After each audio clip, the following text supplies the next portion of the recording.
As a reminder, the purpose of the Charter Review Commission is to review the charter and propose amendments that will be on the ballot in November for all registered voters of Pierce County to vote for or against. All right, so that brings us into public comment for tonight. As another reminder, each person will have 3 minutes, and we ask that people state their name and their district. If you don't know your district, then at least the city that you're living in. And the first person that I have that has put yes next to testify on their name is Maxine Herbert Hill. Thank you.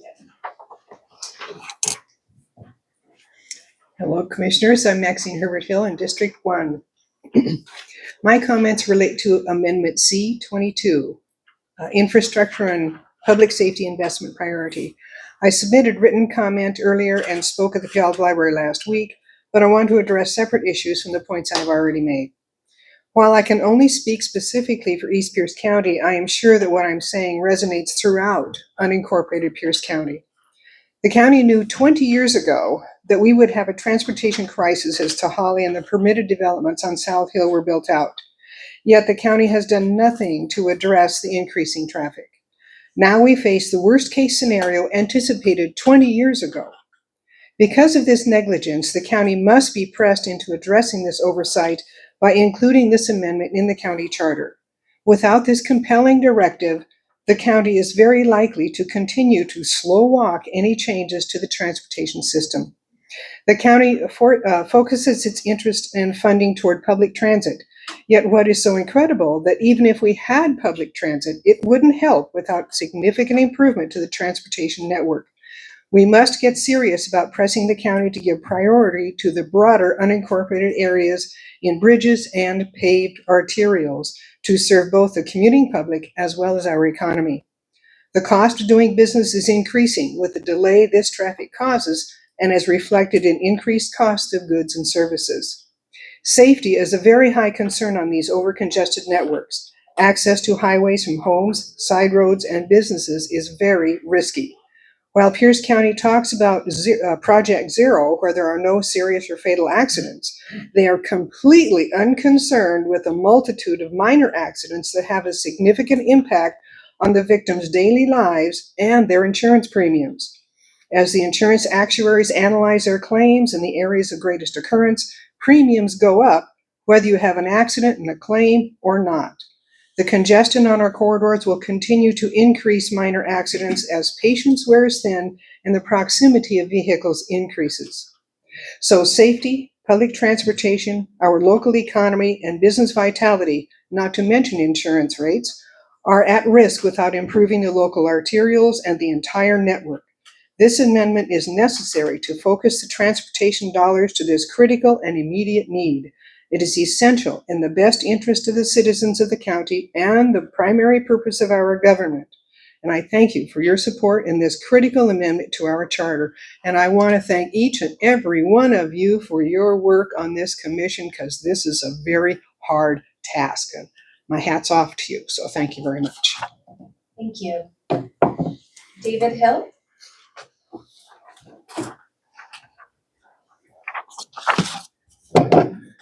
Hello, my name is David Hill from District 1, and my comments also relate to the C-22 amendment. I will be brief and to the point. I think that if you took a survey of residents in unincorporated East Pierce County, you would find their greatest hardship relates to the traffic congestion they face, both in their work commute and their local movement. Pierce County has not recognized the unincorporated areas as the fastest growing parts of the county, and their residents are dependent on motor vehicle travel to work and elsewhere. Multimodal improvements are an urban transportation need and only provide a recreational benefit in unincorporated areas. Residents must travel over congested corridors even to get to public transportation.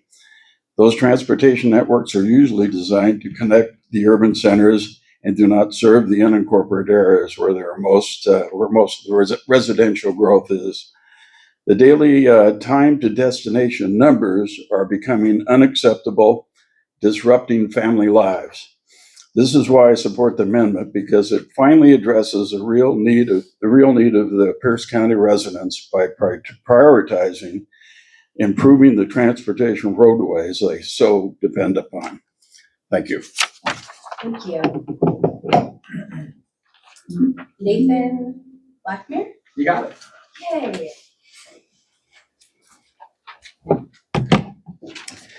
All right, Nathan Blackmer, District 4. Forgive me some theatrics, but I solemnly swear that whenever I give my vote or suffrage, touching any matter that concerns the state of Vermont, I will do it so as in my conscience I shall judge will most conduce to the best good of the same as established by the Constitution, without fear or favor of any man.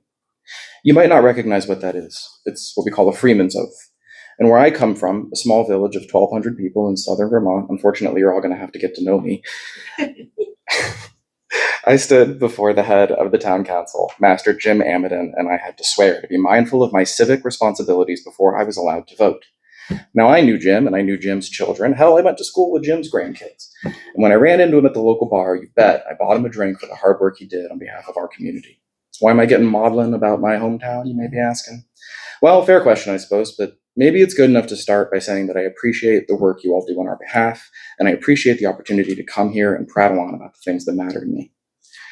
It occurred to me today as I was thinking about what I was or wasn't going to say tonight that democracy is not just one thing. In our union, it's at least 50 slightly different things, and what works for my home village of 1,200 people doesn't exactly scale up well.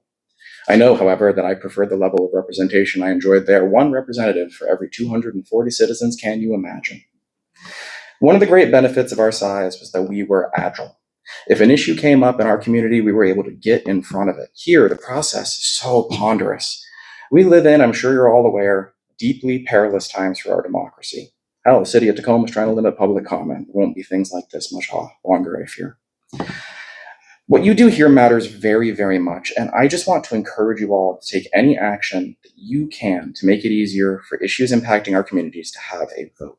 I know that there's an amendment that will lower the burden in signatures collected to a much more realistic level in order to get the things that are affecting our citizens out in front of people. And I just think that at a time, again, when you look around you and you see what's being done, and you see town councils all the time on social media, and you see people screaming and yelling and hollering on, and nobody likes that, but we do like effective governance, right? And the best way that we can make sure that there's a flow from us to you is to make it easier for those issues to get out. So I just wanted to encourage all of you to really think about that. Like, really think about what you want to do on that particular issue and how engaged you want your citizenry to be. I want them to be loud, obnoxious, swearing in town hall meetings and city council meetings, unfortunately. Anyway, that's what I got. So thank you for your time. I appreciate you. Thank you. John Leslie?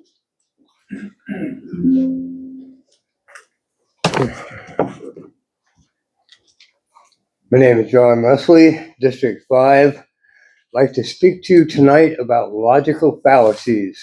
I gave all of you a handout on this. It's just a few different select ones that I pulled up.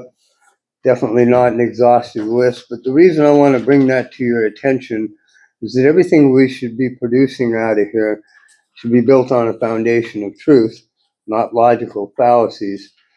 Unfortunately, many of the proposals that have been brought forward are built on a foundation of logical fallacies. Starting with the very first one, C1, to make our sheriff an appointed position. My response to that was my own amendment, P4, to make the executive appointed position, which I got no takers on, which I wasn't surprised by.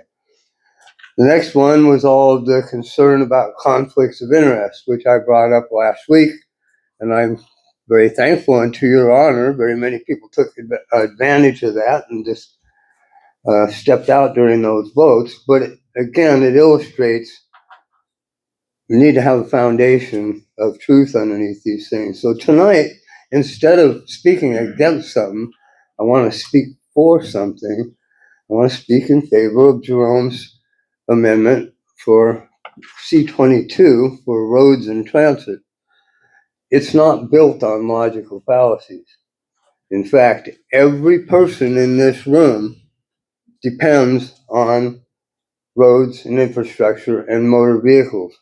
I sat out in the parking lot and watched as everybody came in And I noticed that not one person came here on a bicycle or on a bus. Everybody drove a car here. Even if it was an EV, you still had to drive here on a road. So we are all 100% dependent on roads and infrastructure. So this affects us all. I think some people have a misunderstanding of this and thinking that it's actually going to accomplish that, which it doesn't. This is not a mandate. Now, I would like to see this amended to make the reporting requirement at least biennial instead of just a vague reporting requirement, because that's the real strength of it, to put this on the table for discussion. It's not going to bring us any bridges or roads, but it will put it on the table for discussion. That's what it accomplishes. So I encourage everyone to support that one, and I hope the voting public will too. Thank you. Thank you. Ian Armstrong? Ian Armstrong, 7th. So I just want to quickly go over the sheriff's amendment again. I know you guys are probably getting sick of hearing from me on that, but whatever. So when I was raising my children, now my youngest is 16 now, so they're all pretty much past this phase. But whenever they did something they weren't supposed to do, and I had to punish them, much afterwards, never right at the incident, we would have a discussion. We would go over what happened and why we don't do it, that sort of thing. We would not have that discussion when the emotions are high because it's not effective. Okay, we can't make these decisions when we're all pissed off about something. Okay, a lot of people right now, the voters, are upset because they feel like Keith Swank's words are offensive to them, okay? And that's their prerogative. They're allowed to have those opinions.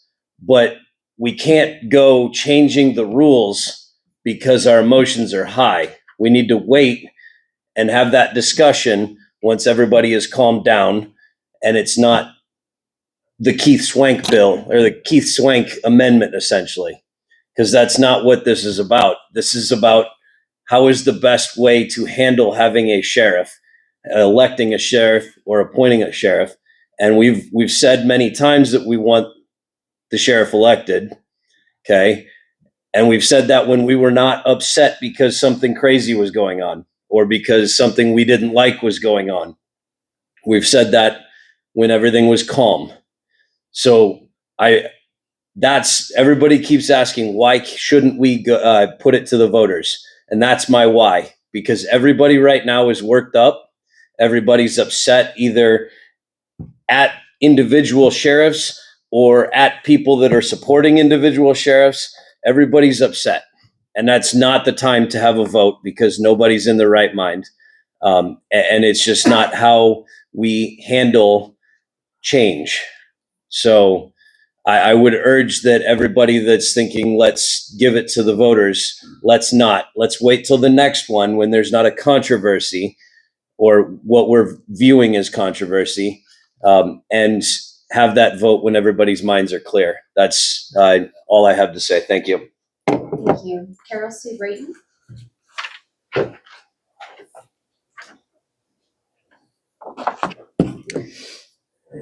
On the topic of sheriff, was brought up to me.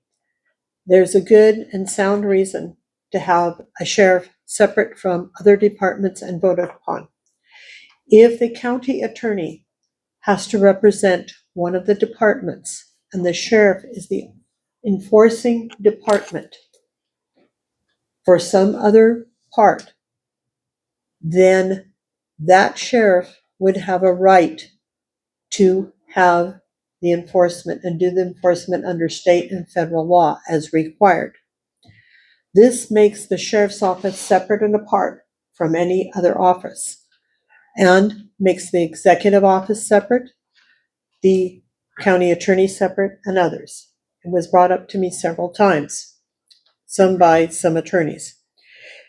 I want to let you know this. So it needs to be separate and apart, and it should have been kept that way for good and sound reasons. And we must think of this forward thinking not outward thinking and controversial thinking. Another is the public safety and infrastructure was brought up before about the roads, the different things, critical areas. Critical areas are also geological hazard areas. They're tsunami areas, they're lahar areas, they're liquefaction areas. They're places that are so dangerous that they'll kill people. There's 2 dam break areas. These areas are currently being violated in the county, right where I live. Also, the floodplain. This needs to be put in. Another person brought in critical areas. She's a wetland specialist. The wetlands are actually being filled in, pushed out. The reason is it affects infrastructure. Infrastructure that is effective of how people are going to escape out. Your escape routes out of Fife aren't very good. I have a tsunami area. I'm in a lahar area. I'm in 2 dam break areas. I'm in a liquefaction area that can take every single building down. I took soil science. I know what I'm talking about. I took other structural things. So this, with the infrastructure, we need to create something that looks at the safety, the routes out, the long-term plans, and everything else. And we also need to look at picnic areas, parks, bathroom areas, and other things that accommodate all people. And I'm asking that you look at a stabilization of how you can stabilize this long-term.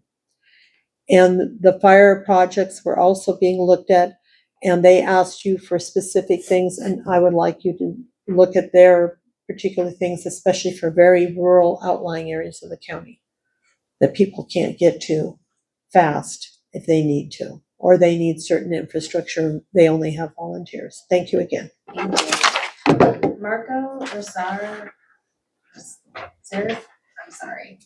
I'm stopping. You can say your name and you don't have to listen to me. My name is Marco Rosaire Rossi. Thank Last name is you. Rossi, like the wine. My name is Marco Rosaire Rossi, and I wanted to speak about C23, the initiative process. And I want to encourage this body to move forward on a proposal to lower the threshold to make initiatives more easy in this county. We have a rich tradition of initiatives here in Washington. The initiative process first was popularized on the West Coast with states like California. And so our West Coast states are very comfortable with using citizens' initiative to construct policy. It is a right to initiative that's protected in our Constitution. Yet, despite this rich tradition and the fact that it's enshrined in our Constitution, initiatives haven't been used on the county level to affect policy. I think one of the main issues that this body has to struggle with is the degree in which our county has become less and less democratic over the years. And one option to bring power back to the people is to reform our initiative process so that people can have a means and to control and exercise oversight over their government. Part of this is one of the things that I've learned by attending these meetings is the lack of policies that come from the council themselves and instead are directed by the executive. Any healthy democracy would see legislation being rooted in a very, very active council or legislative body. If we want to ensure that activity and we don't see that our council members on the council are living up to that, then I think it's more than prudent to hand over some of that power to the citizens so they can exercise themselves so we can get policies that we want to see enacted through the council to address the various issues that I know this body has dealt with, our council, county council has dealt with, and a lot of the citizens who speak here tonight regarding funding for various projects and whatnot can deal with. So with that in mind, I just really hope that the council moves forward on lowering the threshold for initiative and making it easier for citizens to exercise the initiative process. We can guarantee that our county system of government has citizen input and that people have power over the government. Thank you. Make sure you're district also. Oh, sorry, I'm in District 4. Thank you. Keith Swank?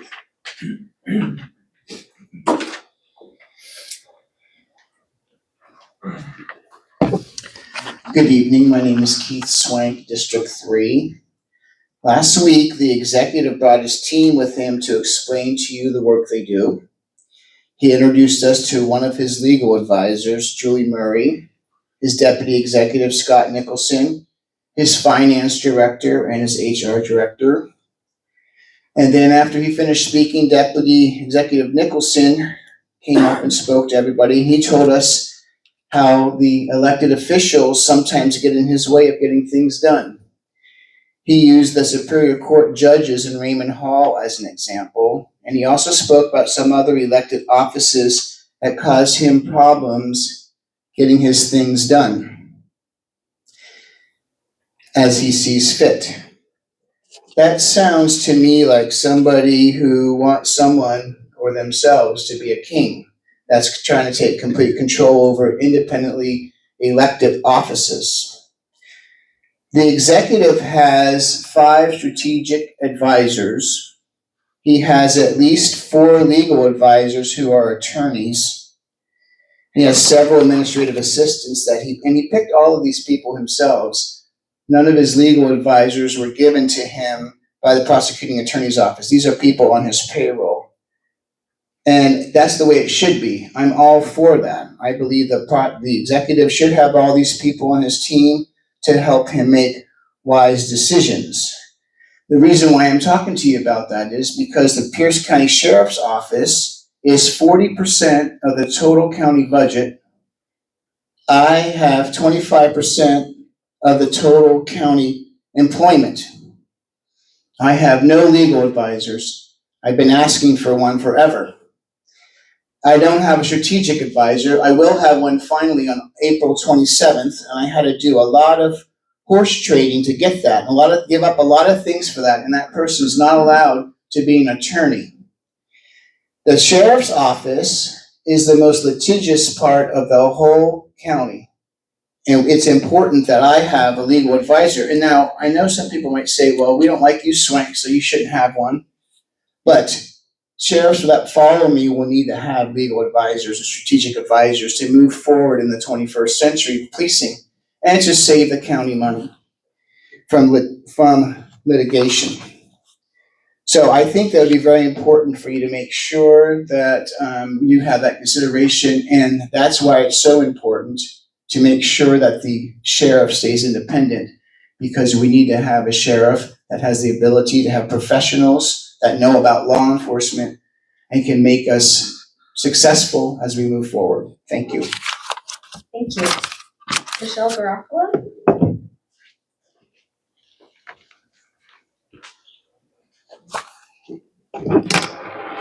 Thank you. My name is Shelley Garofalo, Michelle Garofalo. I'm in District 5, and I also wanted to talk about Sheriff Swank. Thank you very much for your time. I really appreciate you. I've been here a few weeks, not last week, but the 2 previous weeks, and I've just observed. I haven't said anything, and I've noticed that a lot of comments are based upon emotion and personal preference. So what I did was I looked up the Washington State Constitution, because not one person so far has spoken about the Constitution, Washington State Constitution. And I want to read to you about what I found. Where the Washington State Constitution says the people will elect the sheriff, Article 11, Section 5, if you want to take a note, and I can get these notes to anybody if you want to have a copy of my notes as well. Article 11, Section 5, this section requires that certain county officers must be elected, and the sheriff's office is one of those explicitly listed. The key part of Article 11, Section 5 states, the legislature must establish a system of county government. The county sheriff's offices shall be elected, include the sheriff's office. It is the constitutional foundation of why sheriffs in Washington State are elected by the people rather than appointed. Here is the exact sentence that I found within the Constitution of Washington State that establishes county sheriffs are elected by the people. And this is the quote of the legislature by general and uniform laws shall provide for the election of the county, several counties of, including the sheriff. That's the constitutional foundation requiring that sheriffs must be chosen through elections, not appointed. What exactly does this mean for the body, the commissioners today that I'm referring to because I'm addressing the body here. The sheriffs must be chosen by voters. What if that doesn't exactly happen? What if people say, listen, we want to appoint the sheriffs, we want to have individuals appoint this particular position. Every elected public officer in Washington state, except for the judges of courts of record, can be recalled by the voters who elected them. Who exactly can be recalled? Any elected officer that goes against the Washington state constitution, their positions can and will be recalled. Oh, sorry. Thank you for your time. I appreciate it very much. Jeff Winter?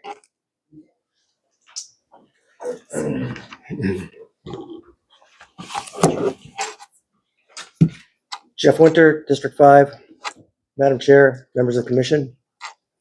I have been attending these meetings since February, and the last few weeks in particular have been both informative and revealing. 3 weeks ago, we heard from our county auditor, and for those present, one would think that our election system is above reproach. But when I talked with the people in our community, they have legitimate reasons for concern. Then last week, our county executive told us that he and his team take their oath very seriously. And his lawyers spent a lot of time making sure that they're just in compliance with the charter. But when Commissioner Malowski mentioned that in talking with her people, they tell a different story, he basically brushed her off. By the way, Commissioner Malowski, thank you for being real, and your district should be proud and grateful for your service. And to add to that, it was learned in public comment that 38% of the members of this commission were in violation of the rules, to which I asked, did these individuals know they were breaking the rules, or did it really take the people to teach them the rules? The reason this should be concerning is because it is apparent to me that hardly anything gets done in this commission without the guidance of their legal counsel.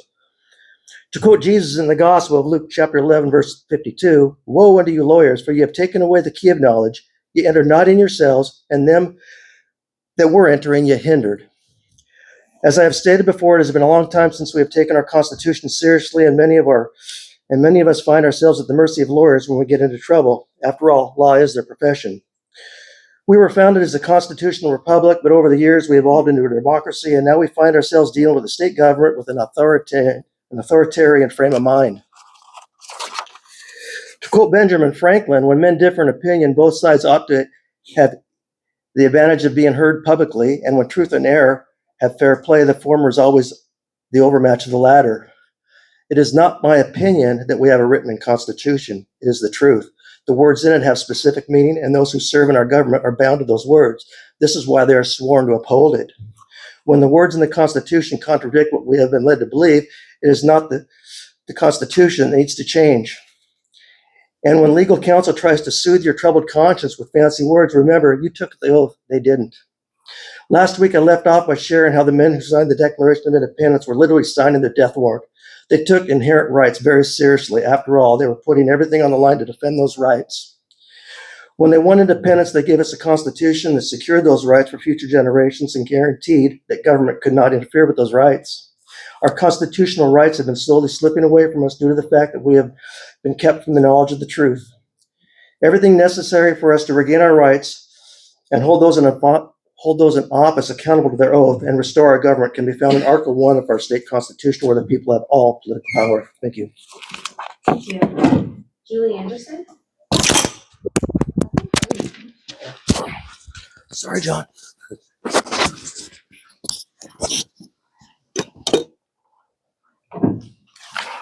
Julie Anderson, Lakewood, District 6.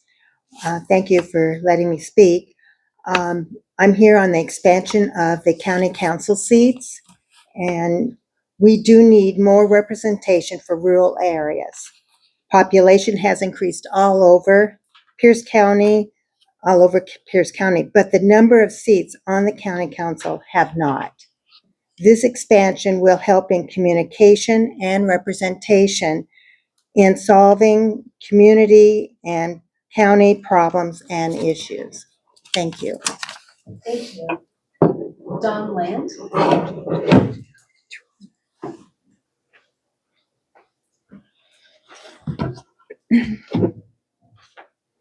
Hi, my name is Dawn Land, and I live in Pierce County, District 2. I am here today to ask the Pierce County, ask the Charter Review Committee to keep the position of Pierce County Sheriff as an elected position. If changed to an appointed position, the Pierce County Sheriff would become a biased position. I've said this before.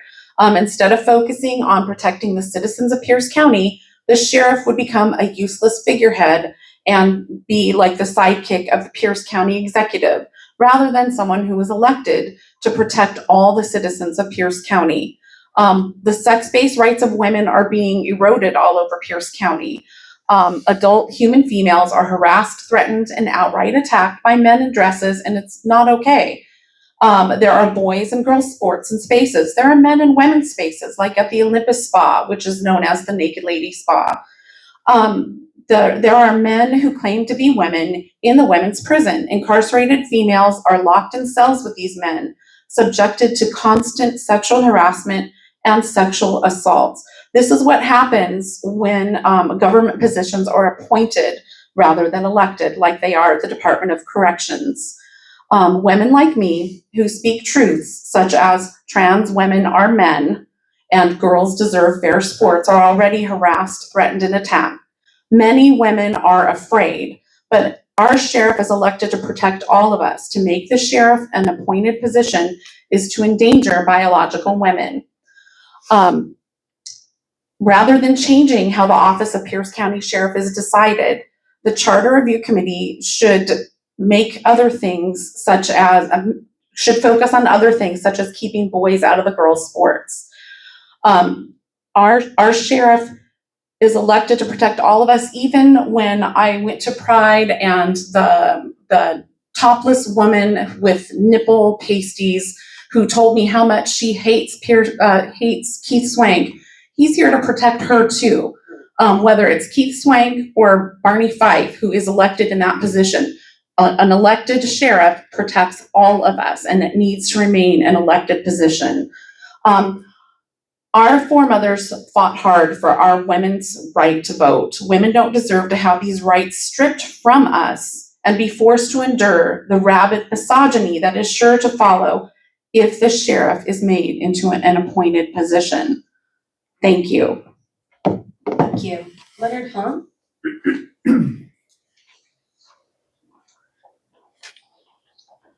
Good evening, everyone. Yeah, I got the mic this time. My name is Leonard Hahn. I keep hearing a lot about. Where are you from? I'm from District 5. I've lived in Pierce County for 20 years. I have a house up there on the hill by the flag. By the flag. I see that flag every day. Every day. I love that flag. I take pictures of that flag and I send to my brother. And the flag, it stands for something.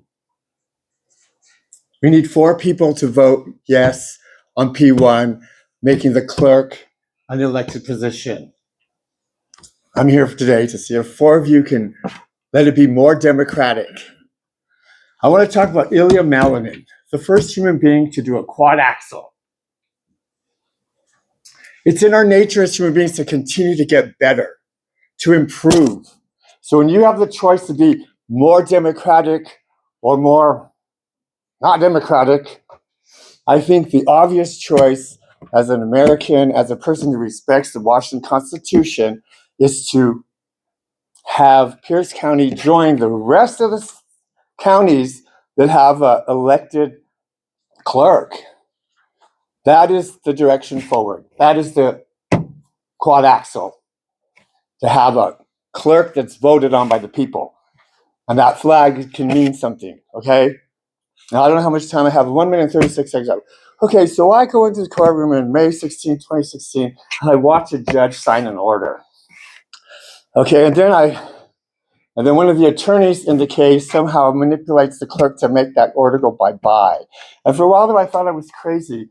But then, as all the evidence started coming in that actually did occur, then we hit a snag in the road where the clerk, who's looking for a good review, right, who's looking not to be fired by the person that appointed them, has to do what they say, not what's right. And if you don't have an elected clerk who can stand there and do what's right and not have to cover their behind to get a good review. I was sad to hear the clerk talk about how he thought it should stay the way it was so that he could get a good review. I mean, you're going to get a good review when you get that missing court order back in links so everybody can see. It's been 10 years and we have no true leader in the clerk's office. The person that went in there tried to leave. They gave her such a hard time.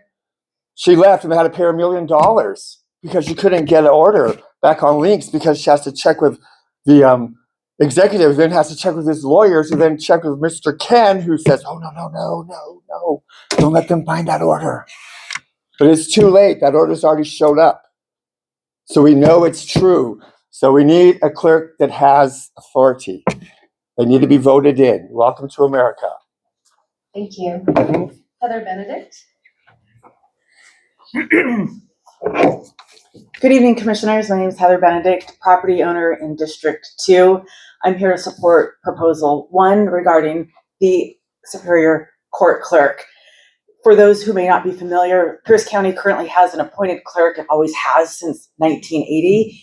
It is only one of 4 counties in Washington State that appoint their clerk. It is the only county that actually does not give the clerk a seat at the county. They are 2 layers below the executive, who is not part of the judicial system.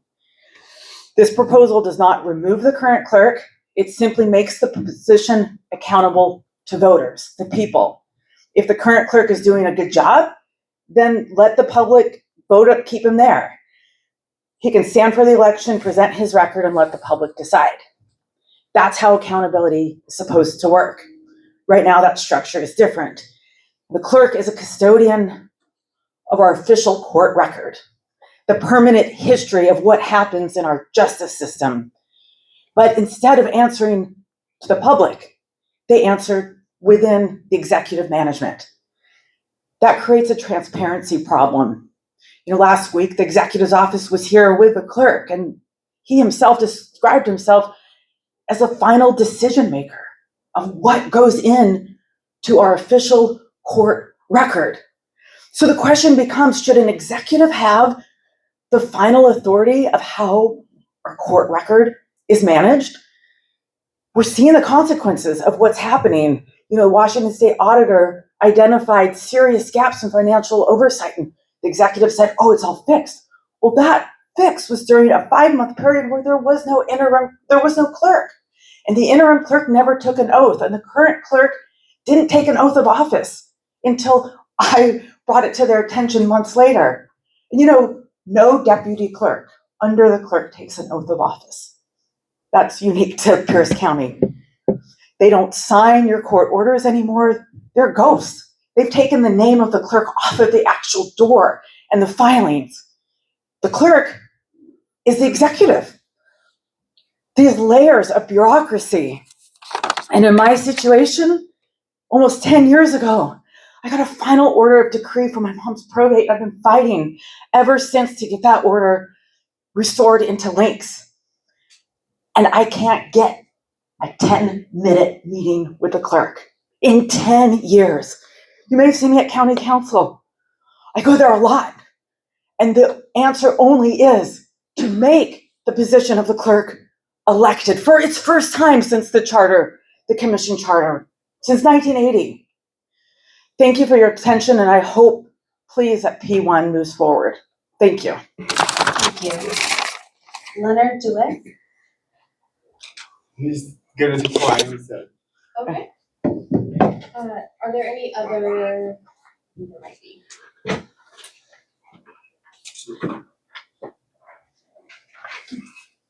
Thank you. And a special thanks to Commissioner Hetherington for your service here. David Rose. Good evening, Commissioners. David Rose, District 4. I didn't come here to talk about the sheriff. I don't really want to talk about the sheriff, but everybody seems to keep talking about the sheriff, so I'm going to talk about the sheriff briefly.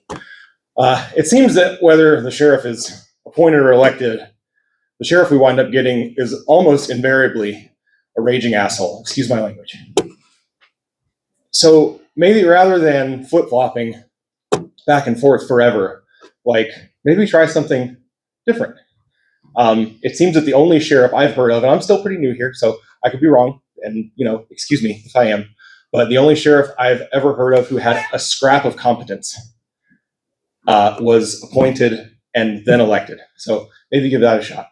Appoint the sheriff through a competitive hiring process, and then put him up for a competence vote every 2 years. That way you're not waiting 4 years, you're not subjecting it to a recall. Like, you get democracy, you get a qualified candidate, which we just haven't had in such a long time. And maybe that'll solve the problem. Anyway, moving on. What I came to talk to you about tonight is democracy. You've heard me say it before. I'm just going to keep talking about it because it's one of the most important things to me. You have on your agenda tonight possibly the most important thing that you could possibly do in the interest of democracy, and that is to lower the threshold for a ballot initiative. It is the most important thing to me to restore the power of the working class people over their own government, because that's what it's all about, is the people having power in the government. And as it stands, and section 5.1 in the charter is entitled direct government. Like, we're supposed to have that power, and as far as history has borne out, we just don't. Like, everybody here, like, people keep coming out. Like, we have stuff to say, we have things that we want. Like, it's not that the people of the county don't want anything. It's just that the bar is too high for us to actually exercise our voice if our elected leaders aren't listening to us when they're doing their job. Please give us the ability to exercise our right and to govern ourselves if our leaders won't do it for us. And lower the threshold. I think it's a brilliant amendment. I appreciate Commissioner Idell Kelly for bringing it forward. I think it addresses the reservations the people of Pierce County have had about this kind of amendment. I think that people want to exercise their voice, and this is just an incredibly fair way to allow us to do it. So I would appreciate your support for that amendment. I think it's incredibly important. Thank you. Thank you. Ken Paulson?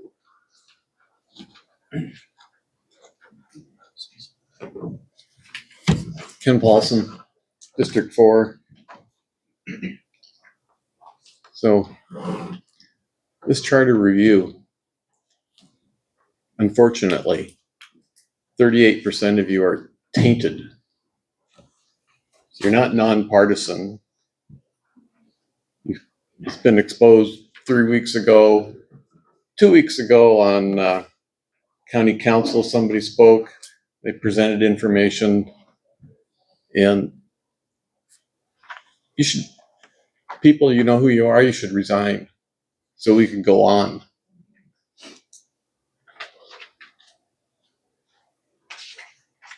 We heard information that the sheriff in our Constitution is elected. So who in the world is putting forth something that's opposite of that? So this is the way I see it. There are a bunch of people that hear but don't comprehend and see and don't perceive. They're in delusion. They think they're doing right. That's the Islamic Revolutionary Guard. They think they're doing right by killing all those people in their country.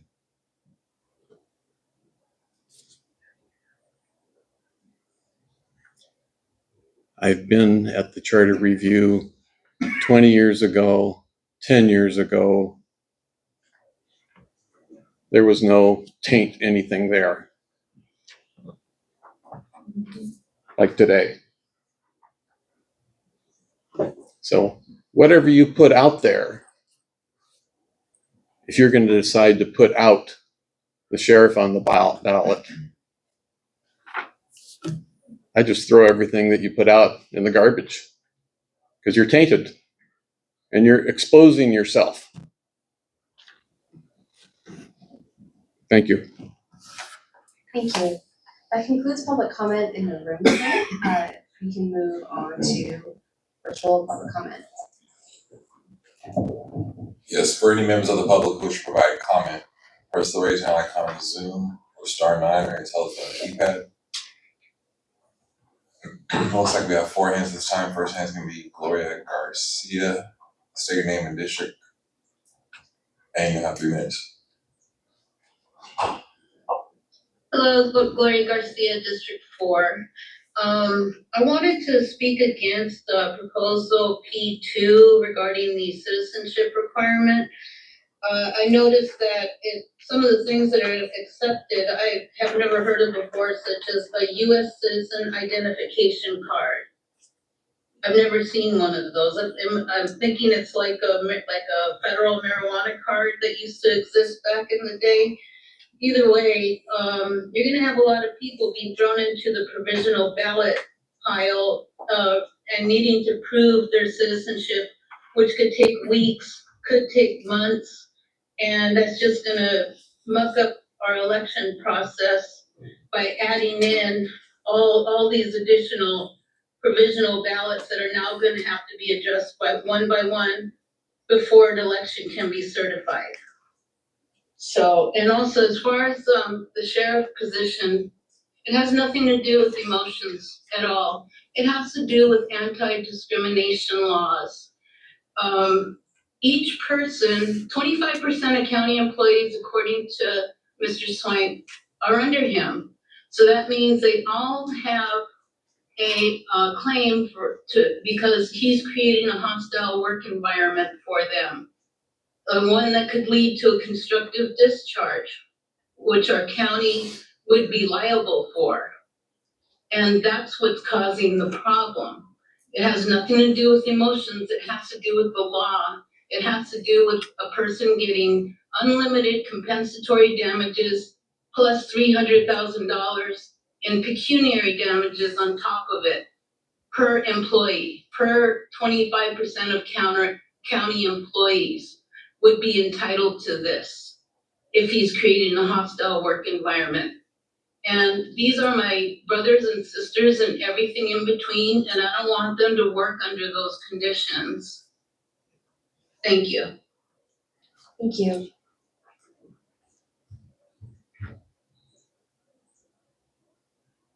Next, we have Kirk. Please state your name for the record. You will have 3 minutes as well as your district. Thank you. Kirk Wald, District 4. And I would like to comment on retaining the sheriff as an elected position as per our Constitution. So that would be issue C1. Also, the withholding from the sheriff's budget and not allowing the sheriff to hire an unconflicted attorney to represent the interests of the department. Currently, he's stuck using the prosecuting attorney's office, and that is a highly partisan position and demonstrably at odds with the mission of community safety that the sheriff carries out. She's sided with the county executive, so there's an inherent conflict of interest there, and not allowing the sheriff to have unbiased attorney representation that will zealously defend the client's interest is a miscarriage of justice. And I would think that having a conflicted attorney would violate ethical standards too for the Bar Association, that one cannot claim to support a client but be working against his interests behind his or her back. And then lastly, I would disagree that the sheriff has created a hostile work environment. He has been popularly elected. We'll see if he's popularly reelected if he chooses to run, but that's about as close to democracy as you can get. And when people these days are shouting about restoring or maintaining democracy, to remove that position to an appointed political position seems the opposite of reinforcing democracy. So I would just encourage the commission to look at this intellectually honestly and not submit the county to an unwinnable lawsuit when they try to override the Washington Constitution that states that sheriffs must be elected. Thank you very much for your time. Thank you.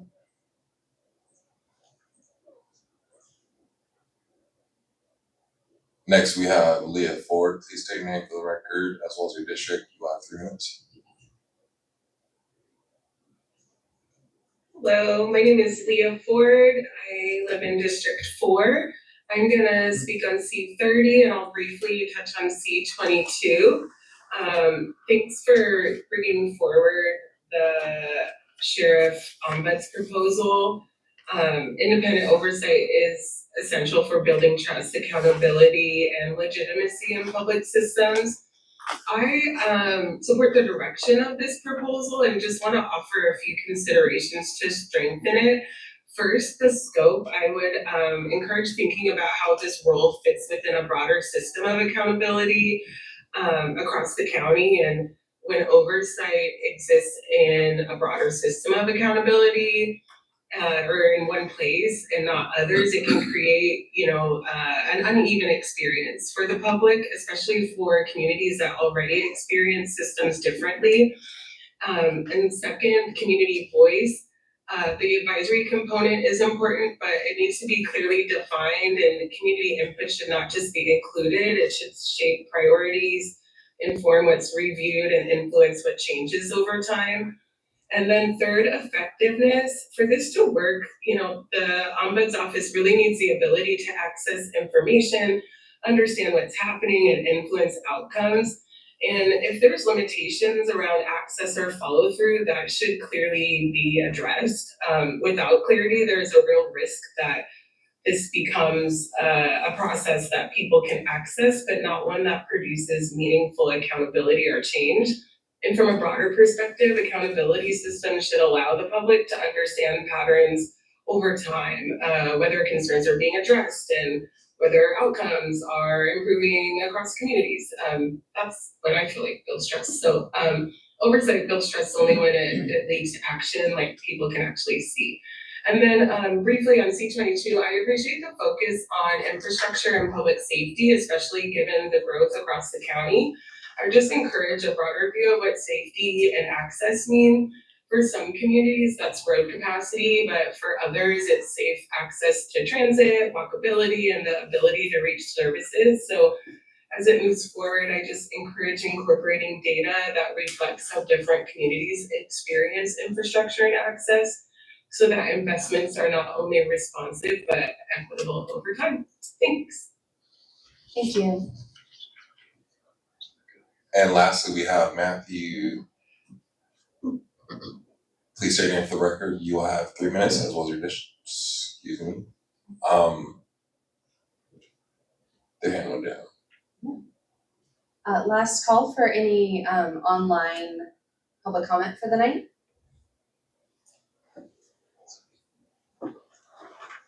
I think that's it then.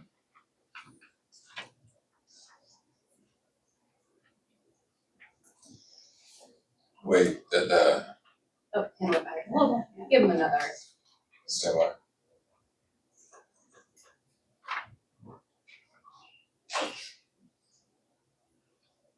Matthew, you will have 3 minutes. Please state your name for the record, as well as your district.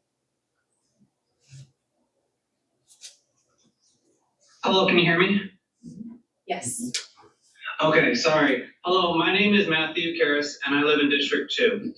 I want to start off by saying I do support C1 in appointing the sheriff. Before Keith Swank, we had another elected sheriff, Ed Toyer. He caught a SWAT team on a black news carrier for the News Tribune while he was under the influence of alcohol. I want the audience to clearly think and ask, would they feel safe if they were that news carrier? Now we have a Pierce County sheriff who makes online jokes about running over protesters and hateful rhetoric against immigrants. We have not had a good record with an elected sheriff. According to the rhetoric of Keith Swank and people who support him, they believe that people in my family do not belong. We are second class to those who were supposedly here beforehand. I want to live in a county where my mom, my father, and my extended family feel safe and valued. Part of the reason why I'm not here physically today is because I was grocery shopping for a few immigrant families that I know. One family is a single mother with 6 children who was targeted by ICE agents earlier this year. They are afraid to speak out because they are not sure they're going to be targeted. They do not feel safe in our community, and some of them do not even go out in public anymore. To me, this is shameful. My mother's family came to China in the 1970s on a boat, and my father's family came here from Austria on refuge from the Second World War. My parents and grandparents dedicated their lives to attain citizenship. They dedicated their lives for the infrastructure in Tacoma. They built roads. They worked in restaurants and other warehouses. These are not good jobs. They are paid very little, but they worked their entire lives because that was all they were given. My grandpa on my mom's side was in his late 70s before he finally became what we would call a legal citizen in 2006. 1 year later, he passed away. Without him and other immigrants, we would not have some of the infrastructure that we have in Tacoma. These are the people in our Pierce County community. And that's all I have to say. Thank you.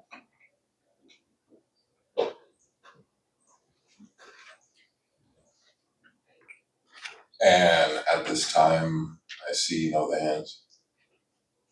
All right, so that concludes public comment for this evening.